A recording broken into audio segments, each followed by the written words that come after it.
Сәлеметсіңдер ме оқушылар? Бүгінгі сабақтың тақырыбы құмырсқаның илеуі.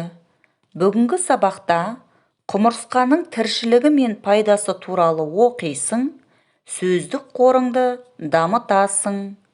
Жаңа сөздерге назар аударайық. Илеу, аталық, аналық, дернәсіл. Оқушылар, жаңа сөздерді сөздік дәптерімізге жазып алайық. Бірінші тапсырма. Сұрақтарды көршіңмен талқыла. Сұрақтарға назар аударамыз. Құмырсқаны көрдің бе? Ол қандай жәндік? Дене тұрпаты қандай? Құмырсқаның қанша көзі, аяғы бар? Құмырсқаның илеуін көрдің бе? Құмырсқаның пайдасы қандай? Оқушылар, ойланайық.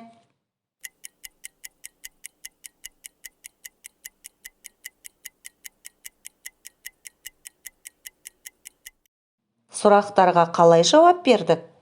Сұрақтардың жауабын біз ұсынған жауап үлгісімен тексеріп көрейік. Құмырсқаны көрдің бе? Иә, құмырсқаны көрдім. Әсіресе жаз айында көп болады. Ол қандай жәндік? Құмырсқа өте еңбекқор, төзімді, кішкентай жәндік. Дене тұрпаты қандай? Денесі бас, көкірек және құрсақтан тұрады. Құмырсқаның қанша көзі, аяғы бар? Құмырсқаның 3 жұп аяқтары, 2 көзі болады. Құмырсқаның илеуін көрдің бе? Құмырсқаның илеуін жазда көрдім. Құмырсқаның пайдасы қандай? Құмырсқа топырақты зиянды жәндіктерден қорғайды. Оқушылар, сендердің де жауаптарың сәтті шықты деген ойдамын. Екінші тапсырма. Құмырсқаның суретін сал. Дене тұрпатын сипаттап айт. Оқушылар, үлгіні негізге алып, құмырсқаның суретін салып, дене тұрпатын сипаттайық. Іске сәт.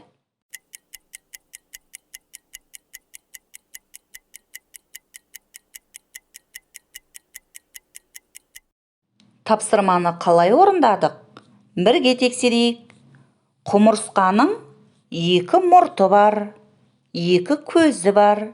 Денесі бас, көкірек, құрсақтан тұрады. Басы үлкен, көкірек бөлімі жіңішке болады. Көкірек бөлімінде 3 жұп аяқтары жақсы жетілген. Оқушылар, сендердің де тапсырмаларың сәтті орындалды деп сенемін. Үшінші тапсырма. Мәтінді түсініп оқы. Әрбір илеуде аталық, аналық, жұмысшы және жауынгер құмырсқалар болады. Әлі өспеген құмырсқалар жұмысшы құмырсқалар деп аталады. Олар илеудегі ауаны ылғалды реттейді. Аналық құмырсқалар кейде 20 жылға дейін тіршілік етеді. Құмырсқалар илеуін қураған өсімдік сабақтары мен жапырақтарынан жасайды. Бір илеудегі құмырсқалар тәулігіне 30 мыңға дейін жәндікті жояды.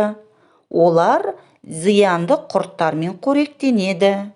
Қазіргі кезде құмырсқа дернәсілінен дәрілер дайындайды. Ғалымдардың айтуынша, құмырсқалар жұқпалы аурулармен ауырмайды. Өйткені құмырсқа бар жер таза жер. Құмырсқаның 5000-дай түрі бар. Құмырсқаның илеуін бұзба. Төртінші тапсырма.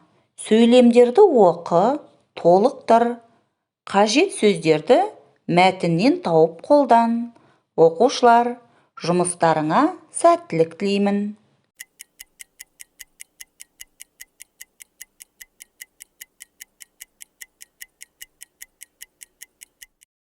Сөйлемдерді қалай толықтырдық? Бірге тексерейік. Әрбір илеуде аталық, аналық, жұмысшы, жауынгер құмырсқалар болады. Құмырсқалар ауаны ылғалды реттейді.